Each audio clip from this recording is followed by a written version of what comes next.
Bonjour et bienvenue. Je suis Alban Mas, coach carrière, et mon objectif, c'est d'aider 100 000 personnes à trouver leur voie. Pour remplir cette mission, j'ai cofondé la Carte des talents. Nous proposons des accompagnements en recherche d'emploi, en bilan de compétences. Nous créons des outils comme le test Carte des talents et nous animons tous les 15 jours une libre antenne dont voici la rediffusion. Je vous souhaite une très bonne écoute.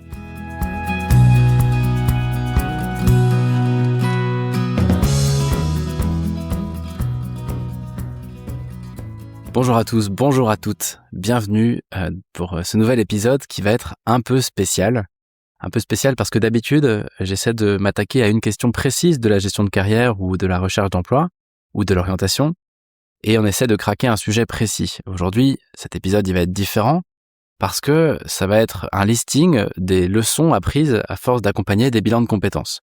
Voilà, ça fait maintenant 5 ans que j'accompagne différents projets, plein de types de personnes différentes qui ont des histoires différentes, des diplômes différents, des expériences différentes, des envies différentes, à différents aussi niveaux de pommitude, j'ai envie de dire, parfois des projets assez clairs, parfois des flous totales où on doit tout défricher. Voilà, et j'ai eu envie de compiler les apprentissages que j'ai pu faire pendant cette période pour pouvoir vous les partager. Et parce que il se passe au bout d'un moment quelque chose, c'est qu'on commence à voir des choses qui reviennent tout le temps. Qu'est-ce qui peut nous bloquer ? Qu'est-ce qui peut nous faire tourner en rond pendant des mois et nous faire perdre du temps ? Et à l'inverse, qu'est-ce qui peut nous faire avancer plus vite et parfois même en quelques semaines ? Donc, en voyant ces schémas et en ayant ces apprentissages-là au fil de l'eau, j'ai voulu les synthétiser, les compiler pour pouvoir vous partager ces leçons que moi j'ai apprises sur le terrain et que j'aurais bien aimé connaître plus tôt, mais qu'il a fallu acquérir par l'expérience. Et voilà, et donc j'ai essayé de compiler 20 leçons, 20 apprentissages de terrain à force d'accompagner en bilan de compétences. Et la restitution que je vous propose, ce serait de faire donc 2 épisodes de 10 leçons. Celui-ci, c'est le premier, avec à chaque fois une leçon que j'ai pu apprendre, ou un apprentissage, ou une découverte faite sur le terrain, et un conseil qui va avec, pour que si vous vous retrouvez concerné par ce sujet-là, vous puissiez vous dire « Ok, c'est comme ça que je vais agir ». Donc, épisode forcément un peu différent de la méthode habituelle. J'espère que vous allez bien et je vous remercie de votre fidélité à ce média. Et voilà, je vous souhaite une bonne écoute. J'espère que ce contenu pourra vous être utile. C'est le plus important. J'espère que ça pourra vous faire un pas de plus. Voilà, soit vers votre prochain projet, vers votre prochain poste ou vers un accompagnement si vous en avez besoin. Et j'ai envie de commencer avec un apprentissage plutôt joyeux, plutôt positif. C'est qu'il y a toujours une issue au bout du compte. J'ai pu voir des situations parfois très critiques, où on partait de loin, où on était vraiment dans une phase difficile de questionnement, avec en plus la pression financière parfois, et où on peut se dire mais qu'est-ce que je vais devenir quoi ? Vraiment, il y a des moments comme ça dans la vie où on est un peu au pied du mur, tout est flou, rien n'est clair, on n'a plus confiance en soi. C'est des moments vraiment difficiles à vivre qui peuvent faire douter qu'il y a une issue pour nous et qu'il y a un futur positif qui peut encore exister pour nous. Mon premier apprentissage, c'est qu'il y a toujours une issue positive au bout du compte. Ça prend parfois quelques mois, mais il y a toujours une issue positive. Pas toujours pendant l'accompagnement, qui va durer en général 3 ou 4 mois, mais à chaque fois que j'ai pu suivre des clients, prendre des nouvelles après coup, parfois 6 mois, 1 an, 2 ans après, ou même juste recevoir des petits textos, des WhatsApp, il y a toujours un moment où la situation se débloque. Toujours. Et ça, c'est un message un peu d'espoir que je voulais porter, c'est que ça finit toujours par aboutir à quelque chose, les réflexions qu'on peut se poser sur notre carrière. Et donc, je voulais commencer par là parce que c'est pour moi le plus important. Et c'est une leçon importante qui nous donne, je trouve, qui peut nous permettre de garder confiance dans l'avenir, même si on est dans une phase de gros chamboulement professionnel. Le petit conseil que j'ai envie de vous partager par rapport à cette leçon, il est assez simple. C'est vraiment d'essayer de garder espoir et de se souvenir que la situation peut changer, va changer, et que elle peut changer en un jour. C'est-à-dire que ça peut prendre vraiment du temps pour sortir de ce marasme, de ce flou, de cette incertitude, mais qu'en général, quand ça change, c'est-à-dire qu'une fois qu'on a trouvé sa prochaine étape, une fois qu'on a reçu son offre d'emploi, une fois qu'on a réussi à démarrer son nouveau projet, souvent c'est en un jour que tout va se débloquer après avoir longtemps un peu galéré. Et ce jour-là, tous les problèmes s'oublient et tout prend sens. Et ce jour-là, on a plusieurs semaines, plusieurs mois, voire parfois plusieurs années de questionnements et de difficultés qui viennent prendre sens. Et on va se dire, ok, en fait, c'est bon, c'est plus un sujet pour moi. Et donc, mon petit conseil, c'est de dire, gardons espoir, essayons de ne pas culpabiliser, mais simplement, quand on est dans ces phases-là difficiles de questionnement professionnel ou de recherche d'emploi, d'essayer de ne pas rajouter en plus du poids qu'on porte sur les épaules, le poids de l'incertitude, le poids social, le poids financier, ne pas rajouter en plus de ce poids-là une culpabilité de se dire zut, je fais pas ce qu'il faut et je n'y arriverai pas et ça va pas aboutir. Si, ça va aboutir, gardons espoir, essayons juste de faire le job calmement, étape après étape, et ça va finir par aboutir, ça aboutit toujours. Voilà le premier enseignement que je tire de ces quelques années d'expérience. Et en complément de ce premier enseignement, ce que j'observe aussi, le schéma quasiment systématique, c'est que les choses se passent rarement comme prévu. Au moment où les choses s'arrangent, au moment où les choses se clarifient, au moment où on sait où on va, au moment où on trouve sa prochaine opportunité, donc tout s'éclaire, mais cet éclairage ne vient pas toujours, voire même, il vient même assez rarement de ce qu'on avait imaginé. Donc c'est aussi de rester ouvert à ce que la vie peut nous amener parce que on ne sait pas d'où l'éclairage va venir, mais il finit toujours par venir. Ça se passe simplement jamais comme prévu. Le deuxième enseignement que j'ai appris ces dernières années, c'est qu'il y a des fois dans la vie où tout part en cacahuète, où on a le perso qui est compliqué pour des raisons de couple, de parentalité, de maladie parfois, et qu'à ça on peut rajouter des difficultés dans son job actuel ou dans sa recherche d'emploi, et qu'à ça on peut rajouter du flou de ne pas savoir ce qu'on va faire de sa vie. Bref, on va avoir des problématiques qui vont s'empiler, et il y a des fois donc où tout part un peu en sucette en même temps. Et l'enseignement, c'est que quand on est dans cette situation, qui est finalement assez fréquente, ce qui fonctionne, c'est de traiter les sujets un par un. D'abord, je vais gérer ce déménagement, où je vais prendre soin de ma santé, où je vais me rassurer financièrement. Et on va pas pouvoir passer de 0 à 100 en une fraction de seconde. On va d'abord passer de 0 à 1, puis, quand ça ira mieux, de 1 à 10. Puis, on pourra ensuite attaquer un nouveau chapitre.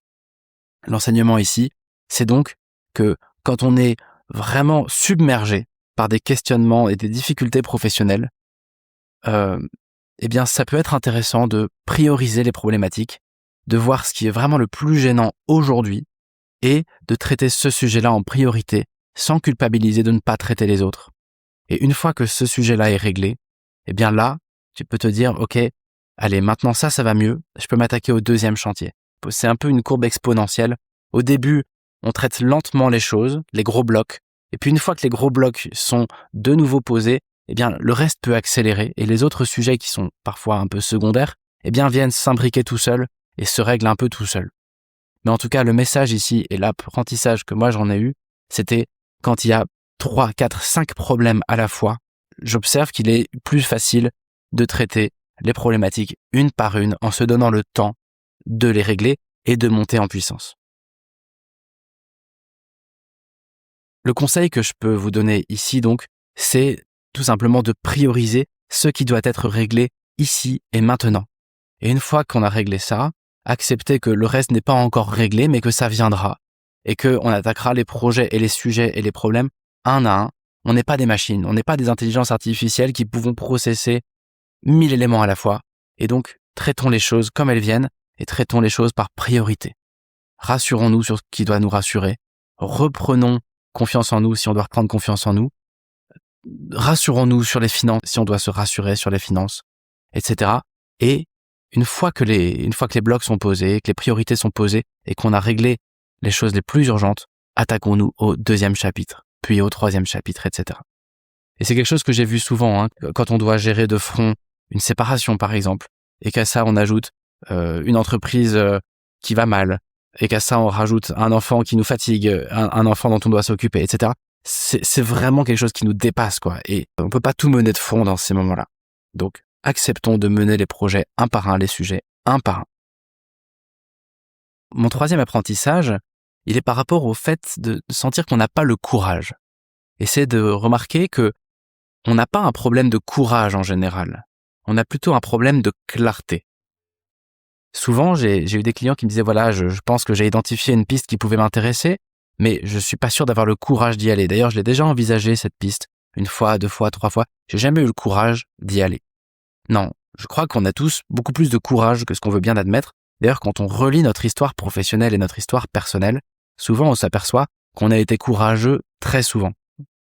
Le problème qu'on rencontre n'est pas un manque de courage, mais plutôt un manque de concret, un manque de clarté sur la suite. Une fois que les projets se matérialisent, une fois qu'on commence à avoir du concret, le courage revient très vite. Et je crois même que dans un projet professionnel, quand on a une idée et qu'elle nous fait un peu peur, eh bien ce que j'observe, c'est qu'on peut arriver quasiment au risque zéro sur cette idée. Mais que pour arriver au risque zéro, ça nous demande beaucoup de travail préparatoire et beaucoup d'exploration. Si je prends un exemple concret, voilà, je voudrais me lancer dans une nouvelle activité que je ne connais pas et je ne sais pas si j'ai le courage de me lancer ou pas. Là, ce que j'observe, c'est qu'en général, quand on n'a pas le courage, c'est qu'on n'est pas prêt tout simplement. Et que ça demande un certain travail de défrichage, de rencontre, de commencer même, pourquoi pas, à rentrer dans cette nouvelle activité doucement à côté de ce qu'on faisait déjà pour mettre de la clarté sur ce projet, de la connaissance, de la compétence, et qu'une fois qu'on a cette clarté et que le projet se matérialise, là, comme je disais, on retrouve le courage de se lancer, parce que se lancer ne revient plus à faire un saut dans le vide, mais plutôt un pas de plus, sachant qu'on a déjà réalisé tous les pas en amont pour avancer vers ce projet, au lieu de se lancer et de sauter dans le vide, quoi. Donc, ce que je vois ici, le message, l'enseignement, c'est que quand il y a un saut à faire et que ça demande beaucoup de courage, c'est que le projet n'est pas vraiment prêt. Ici, le conseil que je voudrais vous partager par rapport à ce point-là, par rapport au courage de se lancer, c'est de ne pas culpabiliser, de se dire, voilà, ne nous sentons pas coupables de ne pas nous lancer bien en tête, ou le courage de changer. Non. Essayons de ne pas culpabiliser, mais par contre, ayons le courage et mettons l'énergie d'aller explorer nos idées. Et c'est ça qu'on fait au fond en bilan de compétences. On passe d'un mode binaire où c'est je me lance pas, à un mode plus subtil de j'explore. Et à force d'explorer, le sujet de je me lance ou je me lance pas, il n'existe plus, parce que soit ça se fait naturellement, on se lance mais sans même s'être rendu compte qu'on s'était lancé, c'était pas un saut, c'était un pas de plus, soit ce projet, on se rend compte qu'au final, il n'avait pas trop de sens pour nous, et le fait de l'avoir bien exploré, il y a même plus besoin d'avoir du courage, puisque de toute façon, il y a même plus de projet, et en fait, on veut aller vers autre chose. Ici, donc, pour conclure sur ce conseil, c'est de ne pas culpabiliser, et c'est plutôt d'essayer d'explorer nos idées pour leur donner vie, leur donner corps, donner des réponses à nos questions sur chaque projet professionnel qu'on peut imaginer, et qu'une fois que la clarté va venir, une fois que le projet va devenir cohérent, une fois qu'on va savoir de quoi on parle, eh bien le reste suivra, y compris le courage de se lancer. Le quatrième enseignement, qui est un peu contre-intuitif pour moi, j'ai mis du temps avant de me rendre compte, c'est que bien se connaître, c'est l'inverse de savoir plein de choses sur soi. Je m'explique. Au début, je m'explique. Quand on accompagne un bilan de compétences, souvent, nos clients, nos coachés, ont envie de penser à tout, d'être sûr d'avoir bien pensé à tout, tous les aspects de leur personnalité, tous les aspects, toutes leurs pistes, tous les aspects de leurs compétences, de leurs besoins, de leur histoire, de leurs compétences transférables. Et on a envie vraiment de penser à tout et de ne passer à côté de rien. Donc, on peut avoir tendance à penser que plus on a d'infos sur soi, plus c'est facile de s'orienter et de faire des choix professionnels. Ce que j'observe sur le terrain, c'est que bien se connaître, c'est l'inverse. C'est réduire l'équation pour arriver à seulement quelques éléments de connaissance de soi qui sont très peu nombreux, mais qui sont complètement essentiels et qui nous définissent parfaitement. Et c'est drôle parce que quand j'ai démarré ce métier, j'invitais mes clients à noter plein de choses sur eux, tout ce qui leur passait par la tête, essayer de ne rien oublier, tous les paramètres qu'on découvrait, on essayait de les stocker quelque part. Et c'est quelque chose qui était plutôt bien perçu parce que côté client, quand on se cherche, on a envie de ne passer à côté de rien. Mais la réalité, c'est qu'on se retrouvait avec une liste d'informations sur soi qui était vraie, mais qui était beaucoup trop conséquente pour être exploitable. Mon message ici, c'est au plus tu réduis les éléments de connaissance de toi, au plus ils seront exploitables. L'objectif n'est donc pas d'augmenter la connaissance, mais de la réduire et de la simplifier. Mon petit conseil pour ça, et comment on s'y prend, que ce soit toi, si tu fais la démarche en solo ou dans un bilan de compétences, comment on s'y prend? Eh bien, moi, mon objectif, c'est d'arriver à la fin de la phase introspective à clarifier, au fond, seulement 3 éléments. Ces 3 éléments, ce sont des compétences, des composantes et des pistes. Et je vais aller un peu plus dans le détail. L'objectif à la fin, c'est de pouvoir se dire, voilà mon top 5 compétences. Pas plus. Pas moins, parce que 5, c'est pas non plus beaucoup. Mais voilà 5 verbes, 5 éléments qui me définissent à la perfection. 5, c'est pas beaucoup, mais c'est parfait pour se pitcher et pour chercher des pistes. 5 compétences. Et aussi 5 composantes. Les composantes, ça peut être des besoins. Voilà, j'ai besoin de telle rémunération. J'ai besoin de travailler en distanciel. J'ai besoin d'une harmonie dans mon équipe. J'ai besoin d'avoir plusieurs activités. Bref, les composantes, ça peut être des besoins, ça peut être des environnements, ça peut être des désirs, ça peut être pas mal de choses. Mais 5 éléments de connaissance de moi qui ne sont pas forcément des compétences, mais qui sont des éléments essentiels de mon épanouissement au travail. Donc, si je récapitule, 5 compétences, 5 composantes et 5 pistes, maximum. 1 à 5 pistes. Et si tu arrives à réduire l'équation de ta vie professionnelle à 5 compétences et 5 composantes et 1 à 5 pistes, eh bien là, tu te retrouves à pouvoir exploiter en fait ta connaissance de toi et à pouvoir en faire quelque chose, dessiner un projet, aller rencontrer des gens, essayer de voir comment rendre tout ça viable, etc., etc. Mon message ici, c'était donc bien se connaître, c'est l'inverse de tout savoir sur soi. C'est connaître l'essentiel sur soi, et ça n'a rien à voir. Si je devais prendre une métaphore ici, je prendrais la métaphore d'un achat immobilier. Si je dois acheter mon appartement ou ma maison, eh bien, quand je regarde les annonces, c'est un flou global, et si je me pose la question de quoi j'ai besoin, je vais retrouver pas mal d'éléments. J'ai envie d'avoir une salle de bain qui est comme ça, mais si je peux avoir une fenêtre qui donne sur tel endroit, c'est super. J'aimerais bien avoir une cuisine, mais si je pouvais avoir une chambre d'amis, ce serait cool, mais par contre, l'important, ce serait aussi que le quartier soit sympa. Et en fait, je vais me retrouver à avoir plein d'éléments de connaissance de mon projet et à me dire, en fait, j'arrive pas à avancer dans ma recherche d'achat. Eh bien, il y a un moment où dans une recherche d'achat immobilier, on va arriver avec une shortlist de 5 éléments non négociables. Et là, comme par magie, le projet peut commencer à prendre vie et on peut commencer à trouver des biens à aller visiter. C'est exactement pareil en bilan de compétences. Quand on a trop de paramètres de connaissance de soi, on a du mal à agir, on a du mal à avancer, on a du mal à savoir si ce job est bon pour nous ou pas. Mais une fois qu'on a réduit l'équation au maximum, 5 compétences et 5 composantes et quelques pistes, là, ça redevient exploitable et c'est le moment où on peut avancer. 5e apprentissage, 5e leçon apprise au cours de ces 5 dernières années.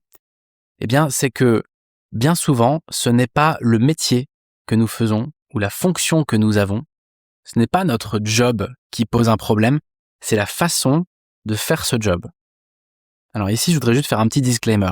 Il arrive quand même en bilan de compétences et en coaching carrière qu'on aille vers une reconversion, qu'on change de voie. Mais quand même, très souvent, la problématique, c'était un petit détail dans la façon de mener sa vie professionnelle, bien plus que la nature de son métier, qu'il fallait remettre en question. Donc ici, ce sont vraiment des stats. C'est ce que j'observe. C'est pas ce que je pense, mais c'est pas seulement ce que je pense. C'est vraiment ce que j'observe. C'est-à-dire qu'à la fin d'un accompagnement, on peut avoir décidé d'explorer une nouvelle facette, mais quasiment tout le temps, on capitalise sur ce qu'on avait déjà et on le réajuste un petit peu pour retrouver une nouvelle façon de faire ce qu'on faisait déjà et le rendre plus lucratif, plus sécurisant, plus intéressant, trouver un environnement plus épanouissant pour travailler. Bref, c'est souvent un petit paramètre de notre carrière qu'on vient réajuster et non pas un virage à 180 degrés dans notre carrière. Et souvent, je prends la métaphore d'un éléphant et d'une souris. Quand on démarre un coaching carrière et un bilan de compétences, on est prêt à remettre en question l'intégralité de notre carrière et de notre vie professionnelle. C'est ce que j'ai envie d'appeler l'éléphant. En gros, on se dit tout va mal, tout est à revoir. Et souvent, 4 mois plus tard, oui, il y a des nouvelles pistes qu'on va aller explorer, mais pour ce qu'on faisait déjà, on se rend compte qu'en adaptant, on se rend compte qu'il y a des petites souris qui sont faciles à changer, qui peuvent se changer assez facilement et qui viennent démystifier le problème et qui viennent améliorer le quotidien. Et donc, souvent, on arrive avec un éléphant en disant, voilà, j'envisage de tout changer, et on repart avec certes de l'exploration de nouvelles pistes très différentes de ce qu'on faisait, mais par rapport à ce qu'on faisait déjà, eh bien, des petits ajustements qui sont souvent vertueux et qui nous emmènent vers une carrière plus épanouissante. Ici, le petit conseil que je voudrais vous partager sur cette question de l'éléphant et de la souris, c'est de vous poser une question. Quel besoin essentiel chez moi, aujourd'hui, n'est plus satisfait et fait que je vais écouter le podcast Trouver sa voie, ou que je vais entamer un bilan, ou que je vais entamer une introspection, une réflexion. Quel besoin essentiel chez moi n'est pas satisfait? Et en partant de ce besoin, eh bien, je t'invite à te dire comment est-ce que je peux faire à partir de ce besoin qui me pose problème aujourd'hui parce qu'il n'est pas satisfait, et c'est ça qui fait que je remets tout en question. Eh bien, comment je peux faire? Pourquoi pas pour changer de job, mais avant tout, pour satisfaire ce besoin en partant de ma carrière actuelle. Et c'est beaucoup ce qu'on fait en bilan de compétences. Et on va se dire, tiens, après tout, et si tu explorais ce besoin avec un side business? Ou et si tu explorais ce besoin en changeant simplement d'entreprise ou de manager? Et si tu explorais ce besoin en ayant une activité bénévole à côté de ton boulot? Et si tu explorais ce besoin en te formant à quelque chose qui te manquait jusqu'à maintenant? Bref, ça, c'est ce que j'appelle des petites souris. Des choses qui vont pas changer littéralement ton quotidien demain matin, mais qui peuvent satisfaire quelque chose qui venait manquer et qui font que, comme par magie, en fait, ça va mieux. J'ai changé un ou deux paramètres et ça va mieux. Et une façon simple de travailler sur ça, c'est donc de se questionner quel besoin, s'il n'y en avait que un, quel besoin n'est pas satisfait aujourd'hui. Et c'est une façon assez simple de travailler sur la petite souris assez rapidement, et c'est souvent ce qui se passe dans un bilan de compétences.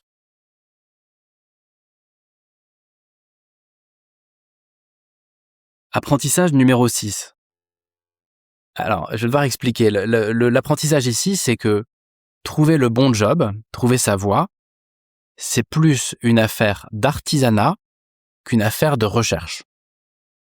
Quand on cherche sa voie et quand on fait un bilan de compétences, l'enjeu, il est avant tout de construire et non pas de trouver. C'est plus une affaire de construction et d'artisanat que de théorie et de recherche. On peut rester prisonnier de notre intellect et de nos recherches et ne jamais construire la suite de notre carrière parce qu'on est prisonnier de nos hypothèses. Et il y a un moment où, quand on fait un bilan, on transforme ces hypothèses en pistes. Ces pistes, on commence à les explorer, et en les explorant, on commence à rajouter des briques, à construire. Je vais aller faire un petit stage. J'ai rajouté, entre guillemets, de la construction, là. J'ai mis du concret. Tiens, je me suis formé à ça. Ok, j'ai mis du concret. Tiens, je suis allé parler à 5 personnes qui arrivent à vivre de ce truc-là qui m'intéresse. Ok, j'ai construit quelque chose, j'ai construit une relation. Ou tiens, j'ai décidé, pourquoi pas, de faire mon auto-entreprise et de commencer, tant bien que mal, à travailler sur ce sujet-là qui m'intéresse à côté de mon boulot. Eh bien là, on construit, et souvent, trouver sa voie, c'est l'affaire de construire dans la durée quelque chose et de l'adapter au fil de l'eau, plutôt que de chercher dans des tests de personnalité et de chercher au fond de soi éternellement la grande réponse à la question « Qui suis-je et où vais-je » Regarder à l'intérieur de nous, ça permet de se connaître et ça permet d'identifier nos compétences, nos composantes et nos pistes. Il y a un moment où la clarté vient bien plus de l'action que de la réflexion. Elle vient bien plus donc de la construction de notre carrière et de ce qu'on va faire concrètement dans la vraie vie que de la recherche et de ce qu'on va intellectualiser sur nous. Et ça, c'est un enseignement essentiel pour moi et que je vois systématiquement. Alors il arrive quand même, pour mettre un peu un bémol sur ce que je dis là, il arrive qu'on ait un éclair de génie pendant une introspection et qu'on se dise « Mais en fait, j'ai trouvé ce que je voulais faire. J'ai enfin trouvé, j'ai la réponse à mes questions. » Alors qu'on n'a même pas commencé à construire et à explorer. Ça arrive. Mais quand ça arrive, souvent ça arrive pour 2 raisons. Soit c'est qu'en fait on a toujours su qu'on voulait faire ça, mais on n'a jamais osé se l'avouer. En fait, ça était déjà là bien avant le bilan de compétences, mais le fait de travailler sur soi avec un coach fait qu'on a osé l'exprimer et que maintenant on va oser l'explorer. Ça peut être une bonne explication d'un éclair de génie. Le truc était déjà là, mais on n'osait pas se le dire et on n'osait pas l'envisager. Et le deuxième cas de figure, c'est quand on a un éclair de génie passager. Et ça, c'est très fréquent en bilan de compétences. C'est-à-dire qu'à un moment, on va arriver en séance et on va dire au coach, c'est bon, j'ai trouvé, je suis super content ou je suis super contente, j'ai enfin trouvé, là je crois que j'ai trouvé le projet qu'il me fallait. Donc génial, on peut se dire super, on a trouvé, mais ça bien souvent, 2 semaines ou 3 semaines plus tard, pouf, ça retombe. Et donc ici, en fait, c'est plutôt une affaire de personnalité. Il y a des personnes qui vont fonctionner comme ça avec des idées, et quand l'idée est arrivée, eh ben on est galvanisé par cette idée et on va la pousser à fond dans notre tête. On se dit mais ça y est, j'ai enfin résolu mon problème, j'ai trouvé. Mais souvent ces idées-là, eh bien pouf, elles retombent un peu après, parce que l'enjeu, il est quand même avant tout de construire plutôt que de trouver des idées. Un peu comme un entrepreneur. Aujourd'hui, on sait qu'en entrepreneuriat, l'idée ne sert pas à grand-chose. Ce qui va faire qu'une boîte marche, c'est l'exécution derrière. C'est est-ce qu'il y a un marché pour ça, etc. Bah là, c'est un peu pareil. Avoir une idée, c'est super, mais souvent les idées, elles vont et elles viennent. Et c'est quand on va exécuter qu'on va donner vie à notre projet et qu'on va valider ou non cette idée et qu'on va la rendre possible. Donc ici, la prise de conscience de mon côté, c'est que trouver le bon job est plus une affaire de passage à l'action, au final, qu'une affaire de réflexion sur soi. Même si la réflexion est utile, parce qu'elle permet de prendre confiance, et en fait, à quoi sert la réflexion ? Elle sert à prendre confiance en soi, à pouvoir se comprendre, à pouvoir shortlister nos top compétences et nos top composantes, et l'introspection permet de trouver des pistes. Mais une fois qu'on a ça, rien n'est joué, il y a encore de la construction à faire derrière. Mon petit conseil par rapport à cet apprentissage-là, c'est de peut-être te poser la question, ok, de là où j'en suis, j'ai un certain niveau de connaissance de moi, j'ai déjà des pistes qui m'intéressent pour la suite, j'ai des perspectives là et là, il y a ça et ça qui peuvent m'intéresser, ok ? Eh bien, la proposition que je te fais, c'est de te dire, au lieu de rester coincé dans les idées, de se poser cette question, comment est-ce qu'à partir de là, je peux construire ? Comment est-ce que je peux rajouter une brique dans le chantier, dans ce chantier qu'est ma carrière, en fait ? La brique, ça peut être de la formation, ça peut être une immersion, ça peut être des rencontres, c'est souvent des rencontres, ça peut être de faire un petit projet sur ça. Bref, ça peut être de mener un petit projet sur ce truc qui m'intéresse là, cette piste que j'ai identifiée, sur cette idée, mais c'est comment est-ce que je passe de l'idée à l'action. Et ça, tu peux le faire dès aujourd'hui, tu as forcément un certain niveau de connaissance de toi, tu as forcément des idées en tête, eh bien, ne restons pas coincés dans l'intellect et essaye de trouver une action concrète pour essayer cette idée sans quitter ton boulot, sans changer ta carrière, mais simplement de mettre de l'action après la réflexion. Le risque est vraiment de rester piégé une vie entière dans de la réflexion. Et c'est un risque très fréquent. 7e apprentissage, c'est que les premières intuitions sont souvent les meilleures. Quand on démarre un bilan de compétences, on est en général ouvert à plein de choses. On se pose la question de ce qu'on va trouver à la fin, ou parfois ça fait un peu peur de se dire « je me demande ce que je vais trouver sur moi, je me demande ce que je vais apprendre sur moi, je me demande ce que je vais devenir après cet accompagnement, je me demande bien à quoi va ressembler mon projet professionnel après ce bilan de compétences ». Eh bien ici, il arrive souvent qu'il y ait du nouveau, bien sûr, après un coaching, mais souvent quand même, les premières intuitions, les pistes qu'on avait en tête en démarrant cet accompagnement sont des pistes très solides qu'on va retrouver dans la phase d'investigation et de construction. Si je récapitule un peu le déroulé d'un bilan, il y a d'abord une introspection, puis ensuite on va se dire « Ok, j'ai bien fait mon introspection pendant plusieurs séances, maintenant je choisis mes pistes à explorer. » Eh bien, quasiment systématiquement, dans les pistes à explorer, une partie de ces pistes était là dès le début. Donc, mon petit conseil, c'est si tu as déjà des intuitions et que tu te poses des questions sur la suite et tu envisages un bilan ou autre, eh bien, prends cette idée-là, prends cette piste que tu as déjà en tête, explore-la évidemment et aussi ventile-la. C'est-à-dire, je sais pas, je vais prendre l'image par exemple je vais prendre une piste. Tiens, j'aimerais bien, pourquoi pas, travailler en radio. Ça peut être une piste pour moi de bosser en radio. Ok. Bon, j'ai déjà cette idée fixe de bosser en radio. Avant de commencer mon accompagnement, j'ai déjà cette idée et ça fait longtemps qu'elle est là. Ok. Eh bien, avant l'accompagnement, je peux déjà commencer à l'explorer. Ça me fera gagner beaucoup de temps pendant mon bilan de compétences si j'ai commencé à l'explorer déjà avant. C'est-à-dire rencontrer des gens qui font ça. Et en plus d'une exploration, ce que je peux faire dès aujourd'hui, avant même mon accompagnement, c'est de ventiler cette piste. C'est-à-dire, par exemple avec de l'intelligence artificielle, de dire « Allez, ok, moi aujourd'hui, je travaille dans le marketing, je suis intéressé par la radio, ventile-moi cette idée pour me donner des idées possibles par rapport à là où j'en suis aujourd'hui.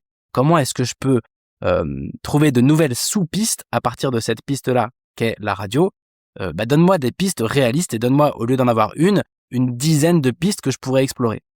Et c'est souvent aussi ça qu'on fait en bilan, c'est qu'à partir d'une piste, on en trouve des nouvelles et que parfois, c'est là-dedans, dans ces nouvelles sous-pistes, qu'il y en a une qui est exploitable. Donc mon petit conseil, c'est tes intuitions de départ, prends-les au sérieux. Elles seront sûrement encore là en fin d'accompagnement.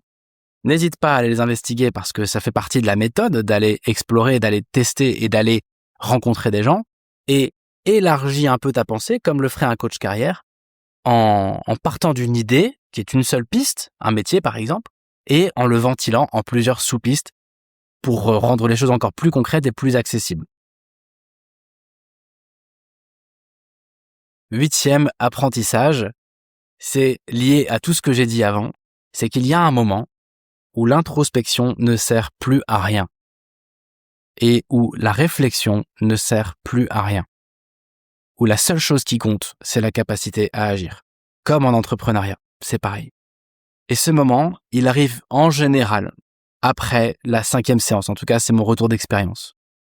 Quand j'ai démarré le coaching, je faisais 6-7 séances d'introspection avant de basculer sur la phase d'action. Et je me suis rendu compte après quelques années qu'il y a un moment où quand on rajoutait des exercices, des tests, des analyses, eh bien en fait, on éclairait d'une nouvelle lumière le coaché, mais qu'on disait au fond la même chose avec des mots différents. Et donc, il arrive un stade de connaissance de soi où quel que soit l'outil, que ce soit un test de personnalité, une étude 360 qu'on va partager à son réseau, que ce soit une relecture de carrière, une projection sur la vie qu'on veut mener, une projection sur ses compétences transférables. Il y a un moment où quel que soit l'outil qu'on va utiliser, eh bien, quel que soit l'input, l'output sera à peu près le même et on va dire à peu près les mêmes choses. Et ça veut dire qu'il y a un moment, on a fait le tour de la question. Ça y est, on se connaît en fait. Moi, j'ai tendance à comparer un peu mes coachés à des œuvres d'art qu'on va éclairer de différents faisceaux, comme une œuvre sur un petit tabouret dans une galerie là. Puis la première fois, on va éclairer avec un faisceau test de personnalité. La deuxième fois, un faisceau plutôt vu du dessus avec la carte des talents. Puis vu du côté avec un 360 où tous leurs proches où tous ses proches vont donner leur avis sur ses compétences et ses talents. Puis encore un autre faisceau où on va regarder ses compétences en relisant sa carrière. Bref, on met plein de spots lumineux sur le coaché ou la coachée et ça nous donne une image 360 de la personne. En gros, à force d'éclairer, on finit par avoir un regard, j'ai envie de dire, parfait sur la personne. Et il y a un moment où il faut arrêter d'éclairer. Et c'est souvent ça qu'on fait en solo et qui marche pas, c'est qu'on continue à éclairer en se disant « Mais attends, si je me pose encore plus de questions, si je fais un nouveau test, peut-être que j'aurai un déclic de plus. » Mais non. Il y a un stade où, ça y est, on a bien éclairé, il est l'heure de shortlister. Et il y a un stade où l'action devient nécessaire et indispensable et où il devient important de dire « Voilà mon top 5 compétences, voilà mon top 5 composantes, les éléments que je veux retrouver dans ma prochaine étape, et voilà mes pistes, et maintenant, j'y vais. Je passe à l'action, je vais explorer. » Plutôt qu'un changement brutal, je vais explorer en douceur, mais en y mettant de l'énergie. Voilà. Ici, mon petit conseil sur cet apprentissage-là, c'est vraiment de, pourquoi pas marteler encore une fois le fait que 5 compétences peuvent suffire, je crois, pour clarifier la suite. Mais 5 vraies compétences viscérales chez vous. Là, je parle de compétences qui sont vraiment les 5 compétences qui te définissent vraiment en tant qu'être humain, quoi. Celles où il n'y a pas débat, le cocktail unique que tu représentes, j'ai envie de dire, et puis 5 composantes et quelques pistes. Voilà. Je crois que si tu arrives à réduire un peu le champ de ta réflexion à ça te donne vraiment de quoi pitcher, de quoi trouver des pistes, de quoi rencontrer, de quoi partager tes idées, ton projet, etc. Et de quoi aussi savoir si telle opportunité fonctionne ou pas pour toi. 9e apprentissage, c'est que les pistes ne sont pas toujours des métiers. Elles ne sont pas toujours non plus des secteurs d'activité. On est en France, on a des référentiels, on a été un peu câblé comme ça, on a tendance à penser métier. Tiens, quel métier je pourrais bien faire? Quelle spécialité je pourrais bien avoir? Dans quel secteur je pourrais bien travailler? D'ailleurs, quand on cherche du boulot, souvent dans les job boards, en fait, on a des métiers et des secteurs, des postes et des secteurs. La réalité, c'est qu'une piste, c'est beaucoup plus ouvert que ça. Les pistes ne sont pas forcément des métiers. Moi, quand j'ai débuté, je considérais les pistes comme des métiers. Mais en fait, on est en 2026 là, et il y a plus grand monde qui a juste un métier. On occupe des postes dans lesquels il y a plein de métiers. Et puis d'ailleurs, on a notre boulot, mais à côté, peut-être on loue aussi notre appartement en Airbnb, donc on est aussi investisseur. Puis peut-être aussi qu'on donne des cours le soir, donc on est aussi formateur. Bref, on est aujourd'hui bien plus complet que juste un métier. Et donc les pistes ne peuvent pas être juste des métiers. Et j'ai remarqué que ce qui fonctionnait pour mes coachés, c'était d'ouvrir un peu la définition d'une piste et de se dire non, une piste, ça peut être un métier. Si tu as un métier, tu te poses la question d'être ergothérapeute, ok, bah là c'est facile, c'est un métier que tu peux creuser. Ou alors le secteur de l'énergie t'intéresse, ok, bon bah c'est précis, tu peux creuser ça aussi, c'est une piste. Mais il y a d'autres façons de voir les pistes, ça peut être des besoins. Par exemple, j'ai besoin de m'installer à Bordeaux, ok, mais ça c'est assez précis pour avancer dans ta carrière. Quels sont les secteurs qui recrutent à Bordeaux? Quels sont les jobs où ça recrute à Bordeaux? Quelles sont les offres d'emploi que tu vois à Bordeaux? Parfois ça suffit à travailler son évolution, ça. Donc, un besoin, ça peut être un besoin géographique, un besoin financier, j'ai envie de gagner de temps. Ok, avoir une cible de salaire, c'est aussi une piste. On peut aller rencontrer des gens en disant, bah voilà, je cherche des gens qui ont réussi à gagner de temps dans tel genre de truc. Bon, bah c'est suffisamment précis pour aller investiguer et construire. Et une piste, ça peut aussi être quelque chose qu'on veut apprendre. Tiens, je veux apprendre à manager. Ok, bah quel genre de projet me permettra de manager demain? Tiens, je veux apprendre la finance. Ok, quel genre d'évolution peuvent me permettre d'apprendre la finance? Donc pour les pistes, j'ai parlé évidemment de métier, j'ai parlé de secteur, j'ai parlé également de besoins qu'on voulait satisfaire, d'apprentissage, de nouvelles compétences qu'on veut acquérir, ça peut être une piste encore une fois.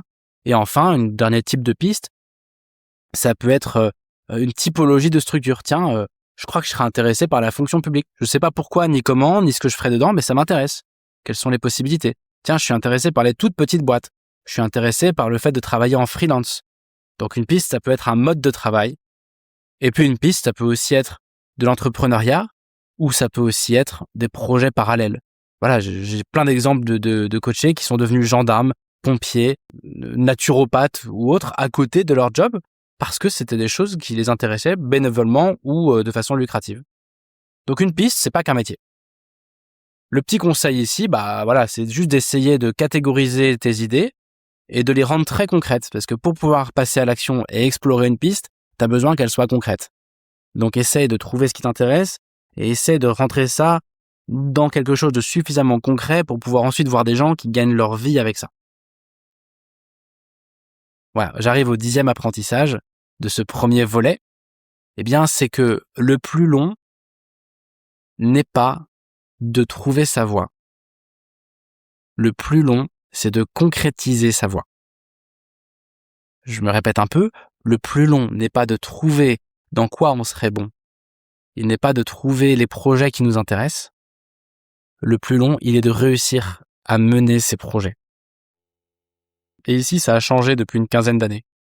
Quand j'ai commencé à m'intéresser à la gestion de carrière il y a une grosse quinzaine d'années, à l'époque, les outils n'étaient pas encore très performants. Il existait des tests de personnalité et des coachs, mais c'était pas encore super efficace tout ça.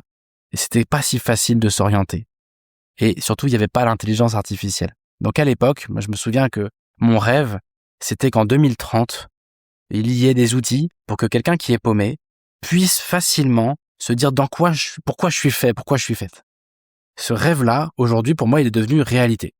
Avec les outils qu'on utilise en bilan de compétences ou qu'on peut trouver un peu partout, franchement, savoir pourquoi on est fait et dans quoi on est bon ou dans quoi on est doué, c'est devenu une partie faisable du projet.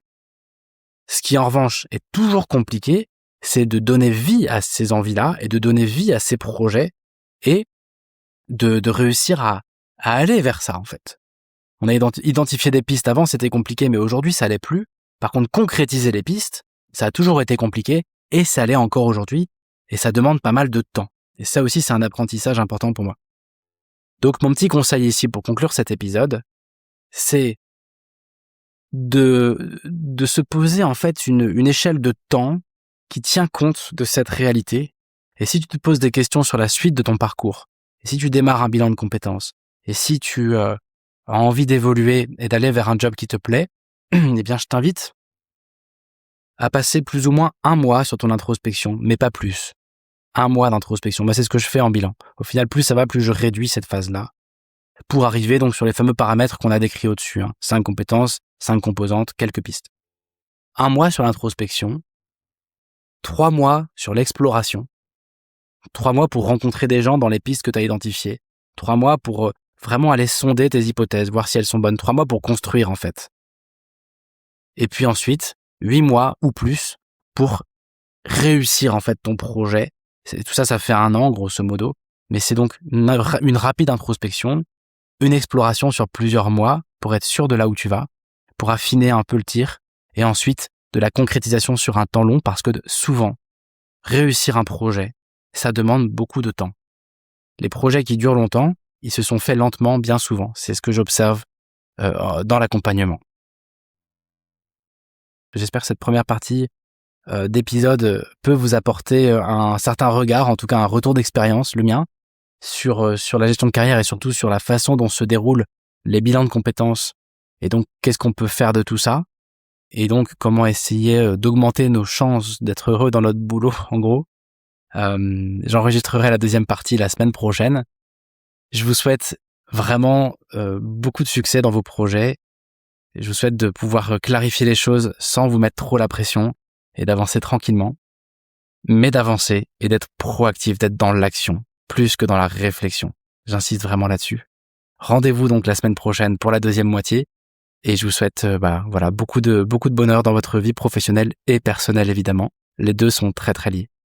Allez, ciao, à bientôt.